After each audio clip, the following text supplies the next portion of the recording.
Une famille disparue. Un dîner de Nouvel An qui n'a jamais pris fin. Osez-vous découvrir ce qui s'est réellement passé cette nuit-là? La maison de campagne des Solaires se dressait majestueuse et solitaire, entourée d'une forêt dense qui se couvrait de neige chaque hiver. C'était une tradition familiale de célébrer l'arrivée de la nouvelle année ici, un endroit où les lumières chaleureuses et les verts tintants affrontaient le silence glacial de l'extérieur. Cependant, cette année, la célébration avait un air différent. Une invitation était arrivée de manière anonyme, écrite à la main avec une calligraphie ancienne. Un banquet inoubliable pour accueillir le nouveau cycle. Tenue formelle, s'il vous plaît. Les Solaires, toujours friands de ce qui était particulier, décidèrent d'accepter l'invitation sans trop se poser de questions. Peut-être était-ce une blague, pensèrent-ils, mais l'idée d'une soirée spéciale dans leur retraite hivernale était tentante. Ils s'habillèrent de costumes élégants, allumèrent des candélabres dorés et décorèrent la table avec un luxe qui semblait plus digne d'une autre époque que de la leur. Mais, au fur et à mesure des préparatifs, de petites anomalies commencèrent à se produire. En accrochant les lumières autour des fenêtres, Anna, la fille aînée, remarqua quelque chose d'étrange. Les vitres reflétaient la pièce avec une précision surnaturelle, mais les membres de sa famille ne semblaient pas être là. À la place, le reflet montrait une salle vide, comme si le temps s'était arrêté. « Ce n'est que la lumière », murmura-t-elle pour elle-même, mais un frisson la parcourut. À 9 heures précises, tandis que les premiers flocons de neige commençaient à tomber, les invités commencèrent à arriver. Cependant, ce n'étaient pas des visages familiers. Les Solaires, bien que surpris, ne s'en inquiétèrent pas au début. Des hommes et des femmes à l'apparence raffinée, vêtus de vêtements qui semblaient sortis d'un musée, franchirent le seuil sans prononcer un mot, laissant derrière eux un air glacial qui éteignait les flammes des bougies pendant quelques secondes. « D'où viennent-ils » murmura à grand-mère Martha à son mari. Il ne répondit pas, son attention était fixée sur l'horloge à pendule, qui marquait maintenant midi, bien qu'il restait des heures avant minuit. En servant le banquet, les choses prirent une tournure plus étrange. Les aliments dans les assiettes semblaient vibrer sous la lumière des bougies, comme s'ils étaient plus que de simples plats. Chaque fois que les Solaires tentaient de manger, les saveurs semblaient déformées, indescriptibles, comme s'ils goûtaient des souvenirs étrangers. « Pourquoi ne communique-t-il pas avec nous » demanda Anna à voix basse à sa mère. Mais avant qu'elle ne puisse répondre, un son bas et guttural emplit la salle.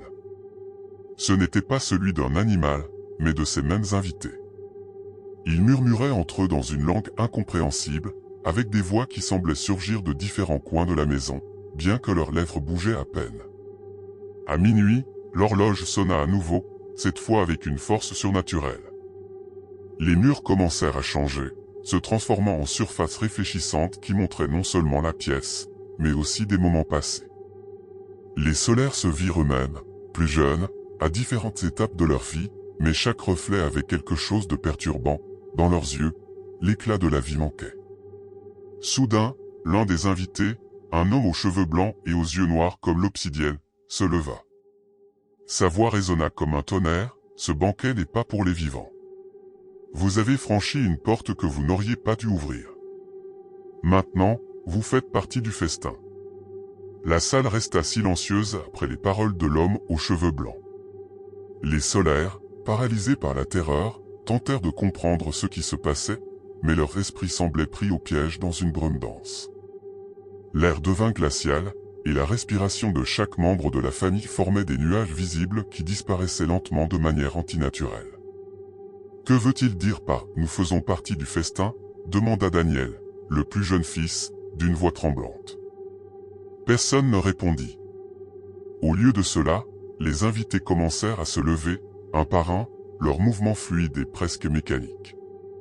Leurs ombres se projetaient sur les murs réfléchissants, mais ce qui se reflétait n'était pas des silhouettes humaines.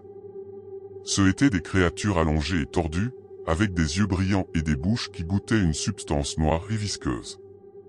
La grand-mère Martha, toujours sceptique et de caractère fort, se leva de son siège et frappa à table avec force. « Assez de jeu.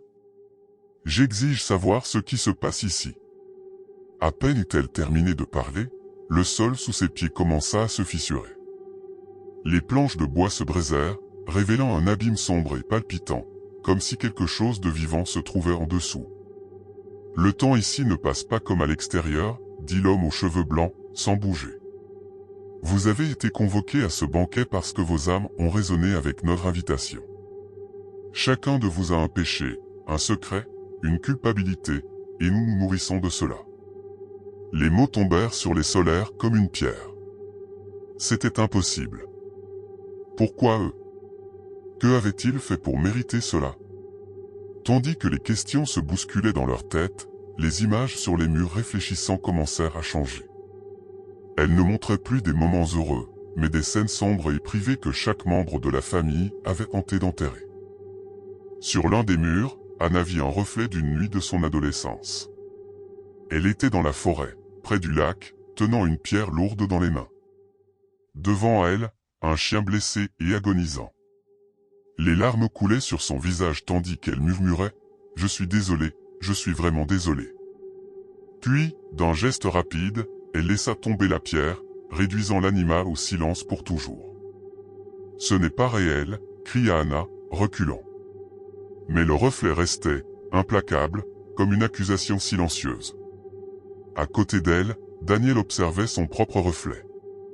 Il montrait un jour à l'école, lorsqu'il avait caché les affaires d'un camarade dans les toilettes, riant en écoutant l'enfant pleurer.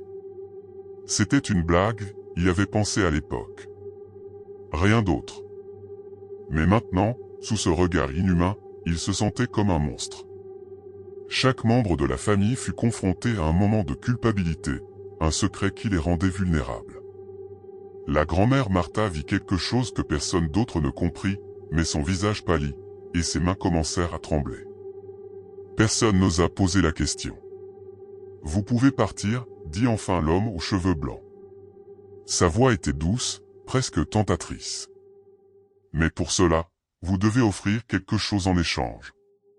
Une vie contre une autre. C'est la loi du banquet. » Les solaires se regardèrent entre eux, horrifiés.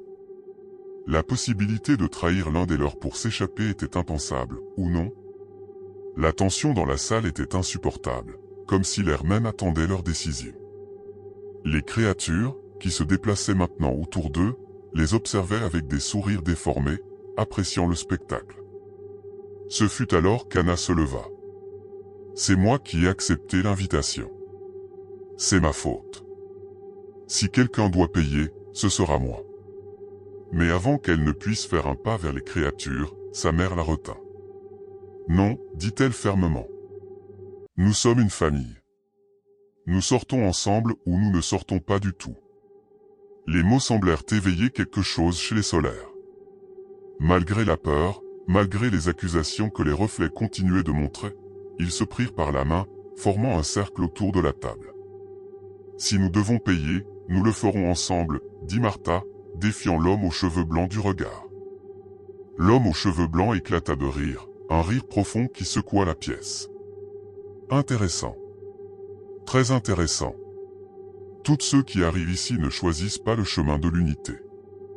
D'un claquement de doigts, la salle se transforma.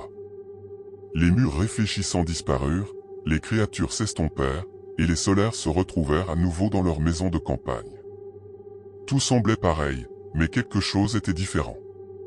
L'horloge marquait minuit, comme si rien ne s'était passé. Cependant, lorsqu'ils tentèrent de sortir, ils découvrirent que les portes étaient fermées. Les fenêtres donnaient sur un paysage inconnu, une forêt qu'ils ne reconnaissaient pas. « Le banquet ne se termine jamais, » dit la voix de l'homme, résonnant dans leur esprit. « Maintenant, vous êtes les hôtes. Et bientôt, d'autres invités arriveront. » Cette nuit-là, les lumières de la maison des solaires brillaient intensément, et une nouvelle invitation fut écrite. Dehors, la neige tombait doucement, couvrant les traces de ceux qui étaient arrivés avant. Que feriez-vous à leur place? Pourriez-vous affronter vos secrets et sortir indemnes, ou seriez-vous piégés dans le banquet pour toujours?